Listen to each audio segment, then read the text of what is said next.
Jurassic World Rebirth is a summer blockbuster thriller dinosaur movie. This entry being directed by Gareth Edwards, who did the Godzilla film, the original one at least, and most recently the creator, which I haven't seen yet, but I'm very interested in from the previews and posters that I've seen.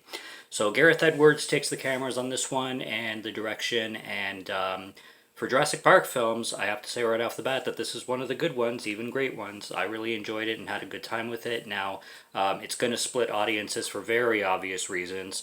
There is no Jurassic Park film that they could, I think, possibly make that will ever compete or compare with the first one. Just like Jaws, they can't make a shark movie that is going to match Jaws. Jurassic Park is pretty much the same thing.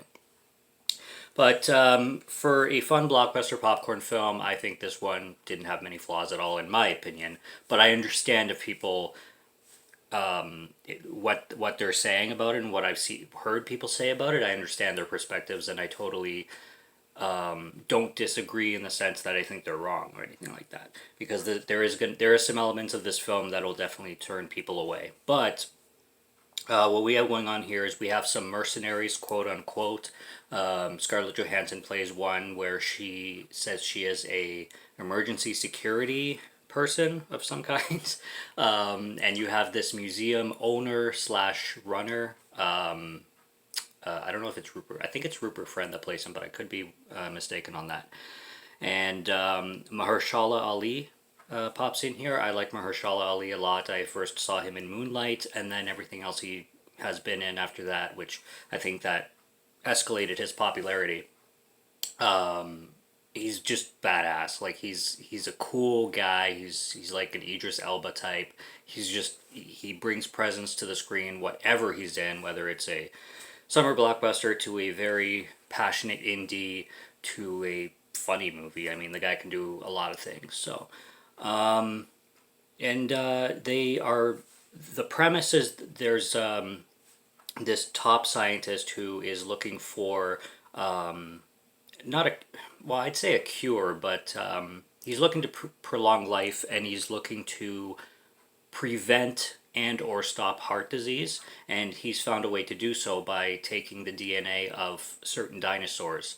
One that lives in the sea, one that flies, a pterosaurus type, and one that like this brontosaurus type.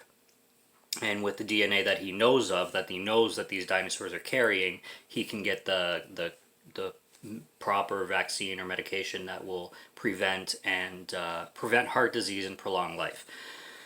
And that's his mission, kind of thing. Now, in this movie, carrying on from the rest, dinosaurs walk among us, obviously, but they resorted to the equator because the environment is best for them and the only place that they can really thrive for long periods of time. So that's where they live, especially on islands.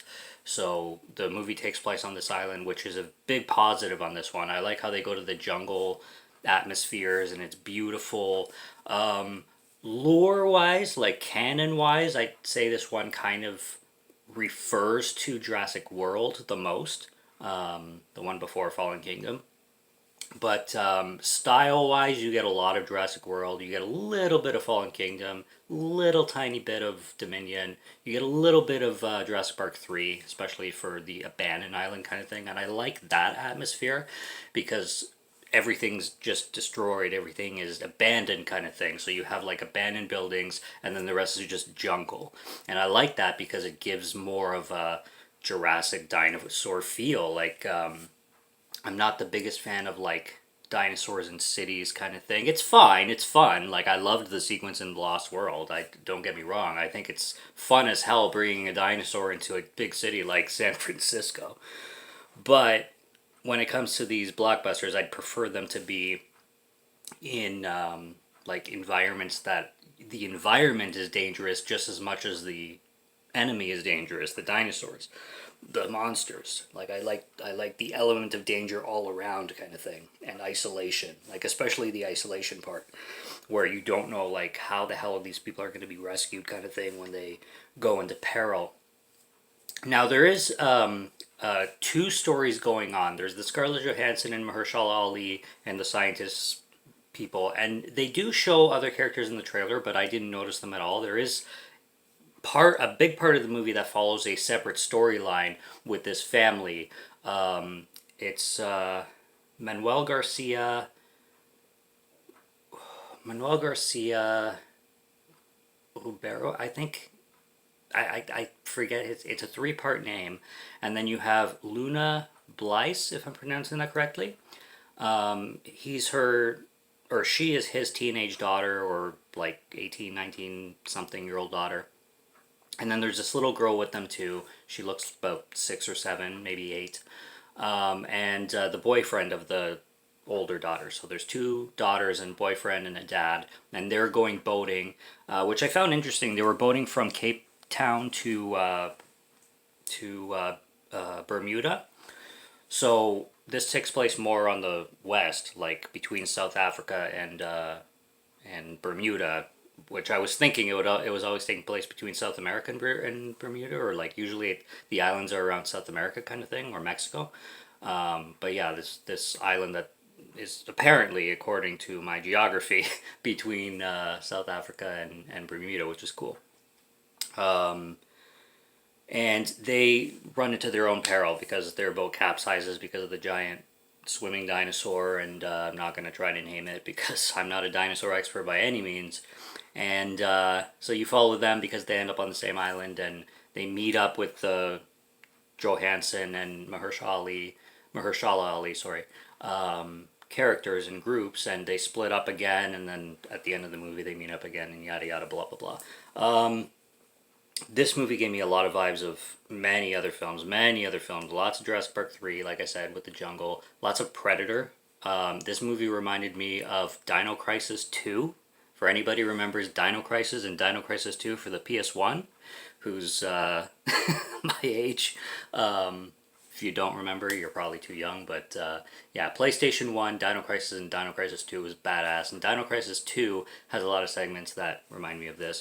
There's homages definitely to one segment in Jurassic Park 1 for sure, but they do a lot of homages to the other Jurassic Park films to give you little nods and winks.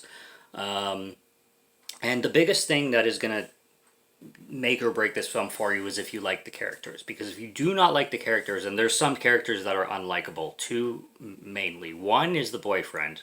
Terrible freaking guy. And there's one redeeming moment where you start to like him, but then he just is like, oh, I gotta take a piss in the middle of it. And then you're just like, okay, well, that went nowhere. And then the other character is this female character that I don't even know her name. And she's on the boat and she has like 2 words, not even 2 lines, probably 2 words or something like that. One of them is "man overboard." That's 2 words, I guess. But as soon as she gets to the island, they just kill her. It's like you don't get anything on this woman, nothing. And she seemed cool looking at her, like she seemed like she could be a badass. But they just no. She's good enough. She got like 30 seconds of screen time. That's good enough. Um, but the other characters, to me, are fleshed out enough and enjoyable, and you get like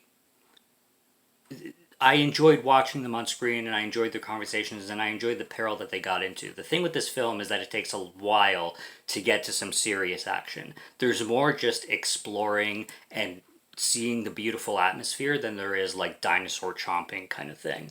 And the dinosaur chomping is spread out very thinly throughout the film until the very end of it, where you get a lot of it with this mutant thing that literally started to remind me of Cloverfield. Not even kidding. Honestly, the big mutated laboratory dinosaur to me looked kind of stupid, but it did remind me of Cloverfield. So if you've seen Cloverfield, it's that kind of fucking shit.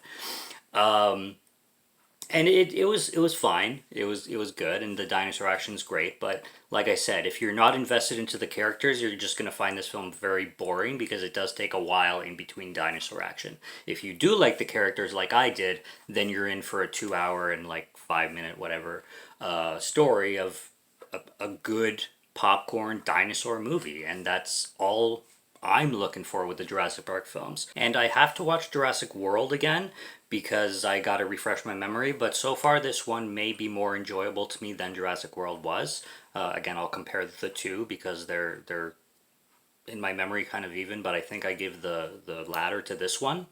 But That would, if this is if this does beat Jurassic World, then it would be 1 and 2 as my favorites. The Lost World Jurassic Park is a 5 out of 5 for me. I think it's not as good as the first, but I think it's a fantastic sequel, the best sequel in the franchise, absolutely.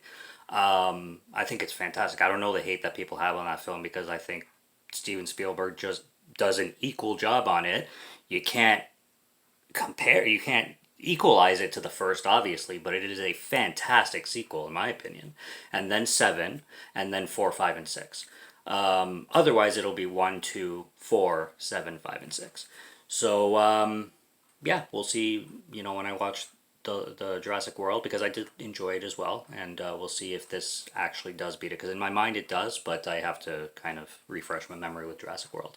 But it's a great Jurassic Park film if you're going there for, the atmosphere with the dinosaurs and some dinosaur action. Just know that the big make or break is going to be if you like the characters or not, because if you are not vibing with the characters right from the get-go, you're not going to vibe with the film. But if you are vibing with the characters, both sides, the Scarlett Johansson side and the family side, with the beautiful Latina girl that she's very beautiful, Luna Blaze, and the father, and the really, really, really, really, really, really annoying boyfriend, and the little girl who's really cute. Yeah, then if you're vibing with them, you'll be along for the ride. So take my word for it, that's all I got. Subscribe to Morgan Film Fan if you like to listen to my voice or if you like my film reviews. I'll be back with more soon, so stay tuned for those. Check out what's on the channel already. Stay tuned for what's coming. Until next review, have a good one. Take care and cheers.